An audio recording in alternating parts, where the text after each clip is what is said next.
hear that? It's completely silent. Usually when we open doors to an MPV like this, you hear the burble of a diesel or maybe the thrum of a petrol engine. But silence, that's usually restricted for vehicles like the Kia EV9 or even the Toyota Vellfire on battery mode. But even that is a rare party trick. Because you see, Toyota, bless them, believes that going all electric is just a phase. So as far as I can tell, an all-electric Vellfire, that's not happening anytime soon. And even if it does, you would have to spend over a crore and a high cross to be able to get one. But what if you could get that same lounge on wheel experience minus the Toyota tax and go all electric anyway? That's exactly what this car aims to do.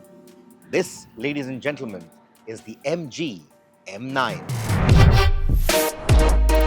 Or like our neighbors like to call it, the Maxus Mifa 9. It's massive, it's opulent, and it costs about half as much as the EV9, while trying its best to cosplay as a Vellfire. MG promises it will spoil you silly in the second row. The question really is, does it actually feel like a 70 to 80 lakh rupee luxury car? Or is it just a well-dressed people carrier from the commercial fleet gene pool? Let's find out. Someone from the product team went on a shopping spree and said yes to everything. Massage seats, tick. A separate sunroof for the front and a bigger sunroof for the rear that seems to create this metaphorical divide between the chauffeur and the plush end of the cabin. Someone said, why not? Tick. More number of screens than an average household. Tick. More ambient lighting options than an average nightclub in Goa. Also tick.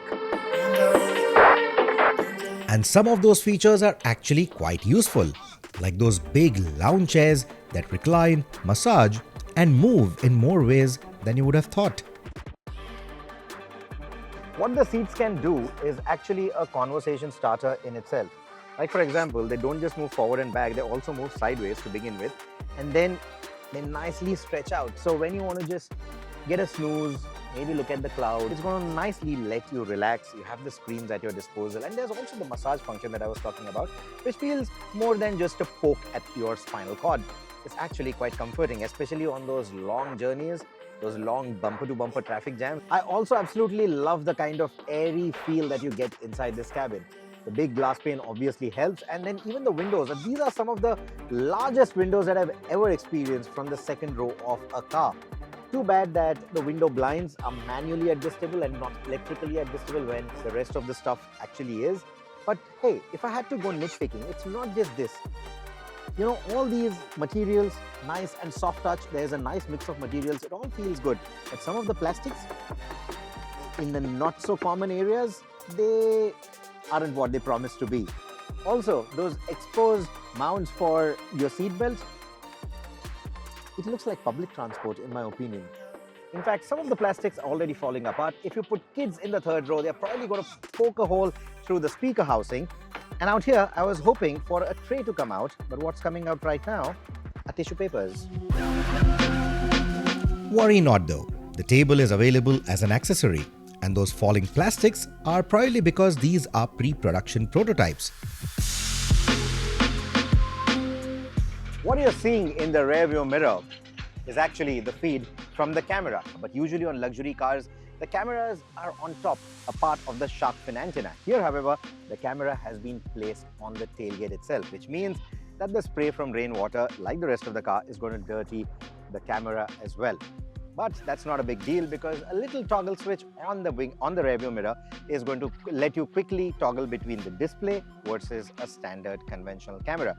So when you want the privacy, you can go on to the camera mode so that your chauffeur can't see who is in the back seat or what's happening in the back seat. And whenever you want to override any of the problems with the camera, you can simply toggle. Now the camera, like I said, sits on the tailgate. This is a powered tailgate and a massive, massive tailgate at that. I also like the fact that the loading lip is quite low, which means getting luggage in and out is absolutely no problem. It's not too cumbersome. And if you have a pet, you want to carry them in the boot, they can quickly jump in. So that's another advantage. You'll also see that the third row is right now folded and the third row is movable as well. So you can maximize space when you're running a full house. When you're not, you can just drop the seats and then get even better space. And because you get this much taller arrangement, you can arrange your luggage. Now, of course, there is no right answer to this. There are pros and cons to this. Now, if you have something heavier, the bigger bags obviously need to go here, but that also means that you have to lift them all the way up there. And that can become quite cumbersome. I don't know what's in this bag, but you get the drift. If it was a completely flat floor, it would have been much better, but that would have also compromised on the third row, room, leg space and foot position. The metaphorical divide that I talked about, the chauffeur versus the plush end of the car, gets even more highlighted the moment you enter the front row. Like all the materials that fall easily at hand are soft touch, but the moment you go a little lower, it's all low-end plastics. I don't quite like it. There are stitch panels, and the controls are surprisingly intuitive once you stop poking the wrong touch-sensitive bits. There is no start button though. The car is ready to drive the moment you enter. And when you put it in park and open the driver's door, it switches off. What could be the pros and cons of a setup like this? Let us know in the comments below. Even the infotainment, now the bezels, the design, all of this is very similar to what we've seen on some of the German cars. In fact, even the speaker housing in the front is very much Burmese stuff. But you know, when luxury cars do this, they also design a really good looking dashboard. It feels a lot more sensual. It feels quite nice. It invites you in. Here with these very simple AC vents, very simple materials, it just doesn't add up. Otherwise, the fit feels fine. The voice commands don't really work all that well, but the software is nice and slick. The touchscreen doesn't feel laggy, which is a very big deal. The instrumentation is also very small. They've gone with a very minimalist design theme here, but it's not classy minimalism. It feels more like they skimped out on a few things because they spent all of the money on the second row. After all, this car is aimed at an owner who will never get into the driver's seat. And there is nothing wrong about it, considering that the M9 is a luxurious people carrier and one that offers a far more opulent experience in the second row than the Kia Carnival even. And that is a big deal. So here's my pro tip. When you go for a test drive, do take your chauffeur along. This vehicle needs no introduction. It's India's national people carrier. Another Toyota. Of course, these are not competitors, but it's a good vehicle for me to give you a perspective on just how big the M9 is. The M9 is as long as an Innova, plus me. Take a look. Where the Innova ends is where the wheelbase of the M9 ends. In fact, the wheelbase of the M9 is longer than the E-Class LWB. And that has its clear advantages on just how much room you get inside the cabin, not just for the first and the second rows, but also for the all-important, sparingly used third row. As we showed you, the second row seats can slide laterally to make space for the third row passengers to walk in. And the third row seats get a similar tan upholstery to maintain the look and feel. If I had to go wishing for things, I would have loved to have a center armrest even in the third row. But honestly, the third row is not bad at all. In fact, it's better space than some of the hatchbacks that we've grown up from. The knee room is excellent. Even with the second row seat set slightly backward, the knee room is quite excellent. Foot space is a bit of a compromise because you have the ISOFIX tether for the child seat in the second row to be tethered onto, which is why you don't get that kind of foot space. So you do sit in a bit of a knees up position, but honestly, it's not uncomfortable at all. The headroom is also quite good. The view outside of the window, even for the third row, is also quite nice. You get your own AC vents. You also get your own reading lamp, which is really good news. And then there are a few cubby holes here to keep your phone or other plastic bits that may have fallen off. But yeah, the overall space back here is actually quite good. This is, in fact, one of the best third rows that I've ever been in. Despite the size, the M9 uses a single AC compressor. And at least in the humid weather of Goa during our test, it seemed to work well with the occasional condensation at the vents. None of the 5 passengers that we carried complained. The M9 comes to India via the CKD or completely knocked down route in 3 colors, and there is only one full fat trim with all the features you see here. MG has worked hard to make the M9 feel like it belongs to that 70 to 80 lakh rupee conversation, And while most of that money is for the second row, the electric powertrain is an absolute gem too and has its advantages at the front and in the second row as well. We'll come to that in a bit.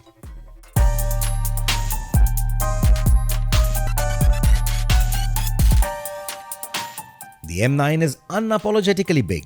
At 5.2 meters long, with the road presence of a modest school bus, it turns heads and then occupies every available square inch of their rearview mirror. It's longer and wider than not just the Toyota Vellfire, but also the new Kia Carnival. Sure, it's not as tall as the Toyota, but you won't complain. Your chauffeur gets that commanding view of the road like an SUV. But despite the boxy design, it does have a few blind spots. The airy feel of the cabin is something that you will absolutely love, and even if you are the one driving the car, you will appreciate that because it gives you great visibility. Getting a judgment of all the four corners of the car, however, can get a bit tricky because it is, after all, a really big vehicle. So tight parking spaces, really narrow lanes, some of the narrow roads here in Goa, that can get a little wary. That can get a little nerve-wracking because this is, after all, a really big vehicle. For a car this big, the ADAS functions also come in handy, especially the lane departure warning and the lane keep assist. Because yesterday we were being driven around by some of the existing chauffeurs from Goa, and while they have experience on their side, I often found them meandering out of their lanes every now and then. And that's given the sheer width of this car. Probably they've never driven something as big. That is where all these ADAS functions definitely do help. You also get the blind spot assist, and that is also something that you need because while the A-pillar may not be too thick, everything that's going on over here with the quarter glass, that camera, those big mirrors, you want that assistance as well. I also mentioned the camera, and that is another bit of safety kit. It's going to constantly monitor the driver's eyes. If the driver is falling sleepy, or the driver is busy on the phone, or if the driver is simply distracted, it's going to note all of that, register all of that, and quickly warn you. So it's a step ahead of the standard fatigue warnings that you get in many of the luxury cars. This will detect fatigue, this will detect distraction, and ask you to keep your eyes on the road. But speaking of that, what does make you take your eyes off the road is the instrumentation. If you need a quick glance at the speed, at the battery levels, you need to look down. You have to take your eyes off the road, look down at the instrumentation. And with the ADAS and with so many sensors, there's always some warning. There's always something trying to grab your attention. And the fonts are small. The layout is not the most intuitive. And then having to take your eyes off the road to quickly figure out what's happening, what's making that sound, that is distracting. They've also gone with a Mercedes-Benz style gear selector on the stock. And if your chauffeur is not too used to this, or if your chauffeur has been changing cars often in your garage, then this can get a bit unnerving because sometimes you just want to use the turn blinker and you end up pushing it down, and that engages the adaptive cruise control. And then, it's starting to slow down on its own, it's starting to accelerate on its own depending on the speed that you've set and depending on the position of the vehicle in front of you. We already know how adaptive cruise control works. But because the visual warnings are not loud and clear over there, and because the instrumentation is so small, sometimes it may not register that you've accidentally engaged the adaptive cruise control. And when that happens, the car seems to behave in an erratic manner because you're least expecting it to. Which is why I say that with the M9, you need a well-trained chauffeur to do the job.